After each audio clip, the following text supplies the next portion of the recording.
ఏలూరు జిల్లా పోలవరంలో రేషన్ దుకాణాల వద్ద నుండి నిత్యావసర సరుకుల పంపిణీ పునఃప్రారంభం కార్యక్రమాన్ని తహసీల్దార్ సాయిరాజ్ ప్రారంభించారు. ఈ సందర్భంగా మాట్లాడుతూ రాష్ట్ర ప్రభుత్వం రేషన్ షాపుల ద్వారా నిత్యావసర సరుకులు ఇవ్వడం సంతోషకరమైన విషయమని, లబ్ధిదారులు తమకు అనుకూలమైన సమయంలో ఎలాంటి ఇబ్బందులు లేకుండా రేషన్ తీసుకోవచ్చునని అన్నారు. ఆ గురి చేయడంలో ప్రజలు భవిష్యత్తు పొందారు. డిపార్ట్మెంట్ వారికి కూడా కంప్లైంట్స్ ఎక్కువ. అందువల్లనే నారా చంద్రబాబు నాయుడు గారు ఈ పథకాన్ని తీసి ఎప్పుడు మామూలుగా పౌర సరకాల డిపోల ప్రకారంగా ఇస్తే ఆ ప్రజలు 15 రోజులకి 20 రోజులకి తీసుకుంటారని పెద్ద మనసు చేసుకోండి.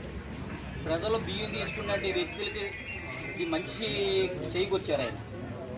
ప్రజలందరూ సక్రమంగా తీసుకొని రెవెన్యూ వారికి ఇబ్బందులు లేకుండా, వాళ్ళకి కంప్లైంట్ లేకుండా, డీలర్ వారు కూడా సక్రమంగా ఆ పరిధిని చక్కగా నడిపించాలని డీలర్ వారికి, రెవెన్యూ వారికి, ప్రజల నుంచి కంప్లైంట్ రాకూడదు. అధికారికి మాలాంటి ఏదో చిన్న చిన్న బుట్ట నాయకులు చిన్నవాళ్ళం కాబట్టి మీరందరూ ఆ దృష్టిలో పెట్టుకొని ప్రజలకి సక్రమంగా 15 రోజులు ఒక చోట ఇచ్చేయాలి.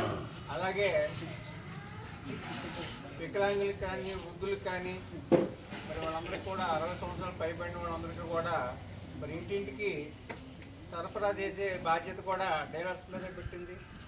మరి మామూలుగా తీసుకునే వాళ్ళందరూ కూడా షాప్ కూడా వచ్చి తీసుకొచ్చి ఏ రోజు అవకాశం ఉంటే ఆ రోజు మనకి, ఎందుకంటే 15 రోజులు వ్యవధి ఉంది.